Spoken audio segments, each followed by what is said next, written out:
Здравейте, приятели! Изключително съм радостен да видя толкова много българи събрани тук пред българското посолство. Наистина не очаквах толкова много хора. Аз съм по друг повод, не е особено приятен за мен и моето семейство, но въпреки това искам да дойда и да ви поздравя за това, че сте се събрали тук и да подкрепим протестите навсякъде в България и в цяла Европа.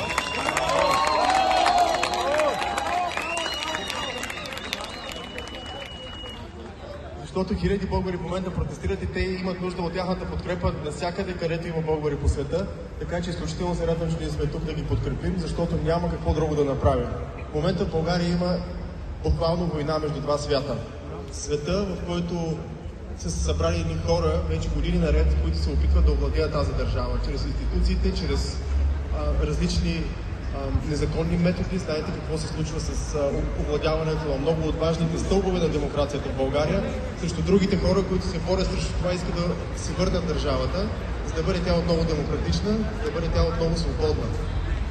И най-вече, вие всички живеете в чужбина, живеете в Берлин, виждате какво са постигнали хората тук. Те не са постигнали лесно. Също са имат големи битки. Сигурен съм, че и хората тук знаят какво означава да се бориш за свободата си, за демокрацията си, за това, за да постигнем едно по-свободно и демократично общество. В момента тези процеси текат в България и ние трябва да ги подкрепим.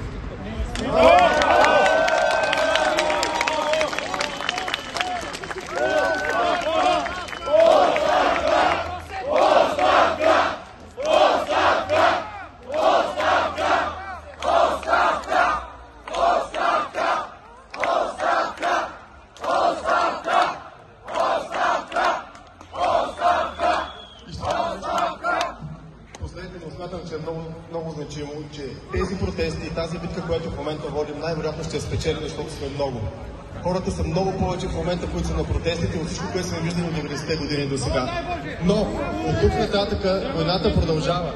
И ние всъщност трябва да направим така, че да имаме реформи, които да реформират нашата държава по начин, по който всички ние да искаме да се върнем отново в нея и да заживеем. Защото съм убеден, че всички хора, които живеят извън страната и много от вас, рано или късно ще искат да се върнат или искат да се върнат и сега. Сигурен съм това. Така че нека да имаме една чудесна държава, да работим за това, за да може да се върнем там и да живеем свободно в нея. Благодаря ви, успех на всички и нека подкрепим всички хора в България, които в момента са хиляди и са по площадите във всички градове.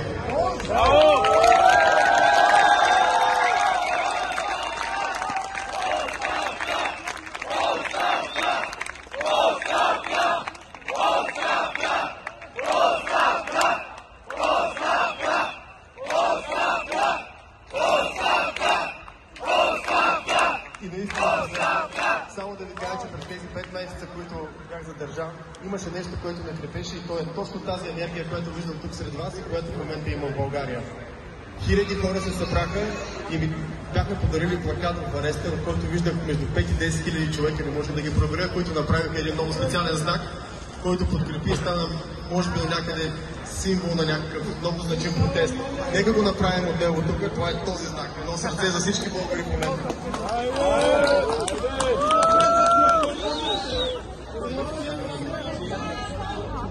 Благодаря, успех на всички и нека се преборим.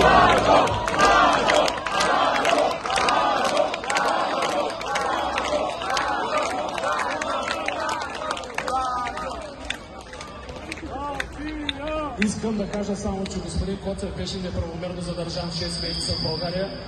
Искам да напомня също, че в момента има други задържани политически затворници в България и искам да им кажем на тях също, че те не са сами. Ние ще се борим за тях до край.